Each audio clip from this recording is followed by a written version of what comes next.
Hola, buenas. Vengo a hablar sobre la pregunta que nos quiere decir, ¿puede la política comercial ayudar a mejorar la distribución de la renta en un país? Bueno,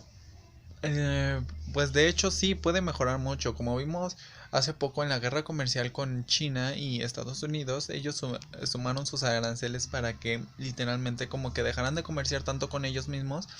o entre ellos más bien, que generó un gran problema tanto en las ventas de sus grandes empresas estadounidenses como Apple y como en las grandes empresas chinas que son Huawei. Así que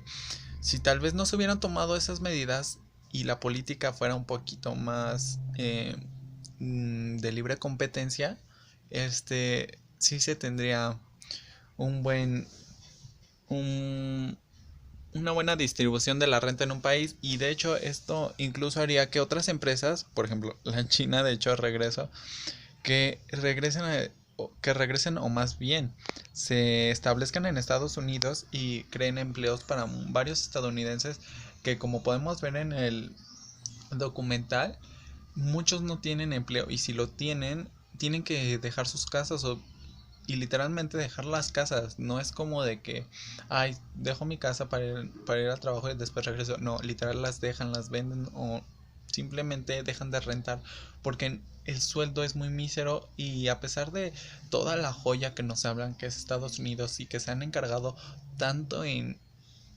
tener una imagen perfecta de sí mismos,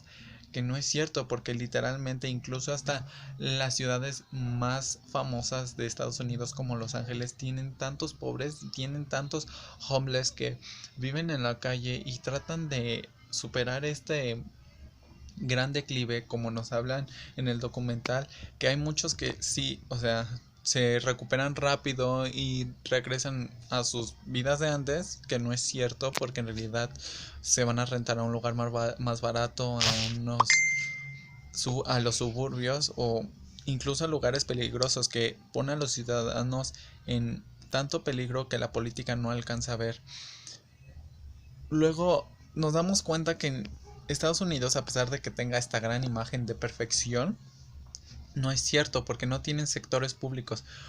Podemos hablar mal de México en muchos aspectos, pero por lo menos México tiene sectores de medicina públicos. Estados Unidos no, todo está privatizado.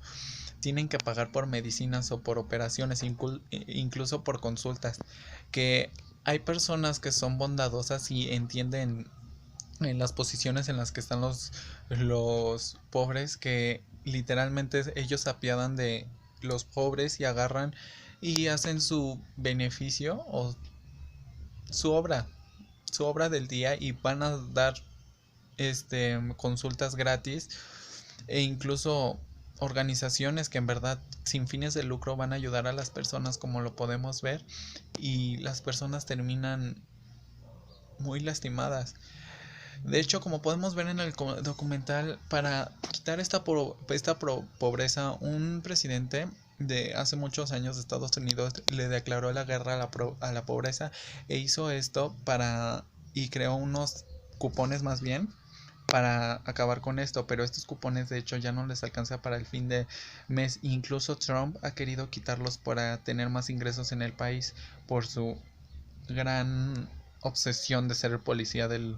mundo. Bueno, pasamos a la siguiente pregunta, que es: ¿qué tipo de política comercial se tendría que aplicar para estos propósitos? Bueno, en primera, tal vez no subir tanto los aranceles, tal vez no privatizar tanto las cosas, e incluso dejar de ser el policía del mundo, y como Trump dice que se preocupa tanto por su país, debería de comenzar a ver por ellos mismos y ver que hay mucha pobreza y debería de solucionar eso, crear más empleos o incluso dejar de hacer que los ricos se vuelvan más ricos y los pobres se hagan más pobres. Y de hecho esto es a causa del capitalismo. Pues sí, es gracias al capitalismo que hace que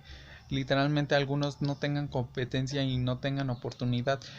gracias a que no tienen ni siquiera unos estudios, o algunos ni siquiera tienen para costearlos. De hecho, las escuelas allá son demasiado caras como para poder ser algo, para terminar una carrera. Así que sí se podría y sí hay, yo digo que tal vez moderando todos los aranceles y los impuestos que se dan y esto. Bye.